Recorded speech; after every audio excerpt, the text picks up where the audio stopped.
যি সময়ত সমাজৰ বৌদ্ধিক যিটো শ্ৰেণী সংগ্ৰামী যিটো সত্তা এইবোৰক সমূলাংশে ধ্বংস কৰি দিবৰ কাৰণে কূটকৌশল বা ৰণকৌশল ৰচনা কৰি থকাৰ সময়তে নাগৰিক সমাজৰ যি তেওঁলোকৰ প্ৰচেষ্টাত আজি সভাখন আয়োজন কৰিলে। গতিকে প্ৰথমে তেওঁলোকক মই আন্তৰিকতাৰে ধন্যবাদ জনাইছো, কৃতজ্ঞতা জ্ঞাপন কৰিছো। মই ভাবো যে এয়া আৰম্ভণি,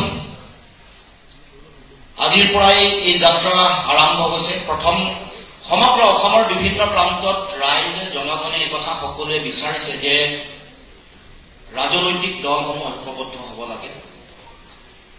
আৰু আজিও এই সভাই সেই কথা পুনৰ প্ৰমাণ কৰিলে। আজি যেতিয়াই ঐক্যবদ্ধতাৰ কথা কয় তেতিয়াই জনগণৰ যিটো আকুণ্ঠ সমৰ্থন এইটোৱে পুনৰ সেই কথাক প্ৰতিফলিত কৰিছে যে আমি ঐক্যবদ্ধ হ'বই লাগিব। এইটো আমাৰ প্ৰাথমিক চৰ্ত।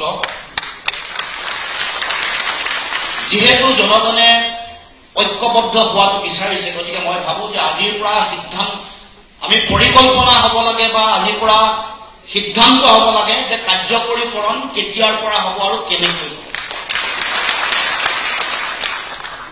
যি সময়ত সমাজৰ বৌদ্ধিক যিটো শ্ৰেণী সংগ্ৰামী যিটো সত্তা এইবোৰক সমূলাংশে ধ্বংস কৰি দিবৰ কাৰণে কূটকৌশল বা ৰণকৌশল ৰচনা কৰি থকাৰ সময়তে নাগৰিক সমাজৰ যি তেওঁলোকৰ প্ৰচেষ্টাত আজি সভাখন আয়োজন কৰিলে। গতিকে প্ৰথমে তেওঁলোকক মই আন্তৰিকতাৰে ধন্যবাদ জনাইছো, কৃতজ্ঞতা জ্ঞাপন কৰিছো। মই ভাবো যে এয়া আৰম্ভণি,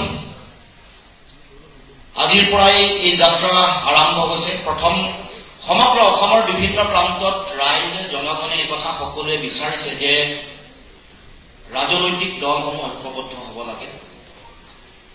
আৰু আজিও এই সভাই সেই কথা পুনৰ প্ৰমাণ কৰিলে। আজি যেতিয়াই ঐক্যবদ্ধতাৰ কথা কয় তেতিয়াই জনগণৰ যিটো আকুণ্ঠ সমৰ্থন এইটোৱে পুনৰ সেই কথাক প্ৰতিফলিত কৰিছে যে আমি ঐক্যবদ্ধ হ'বই লাগিব। এইটো আমাৰ প্ৰাথমিক চৰ্ত।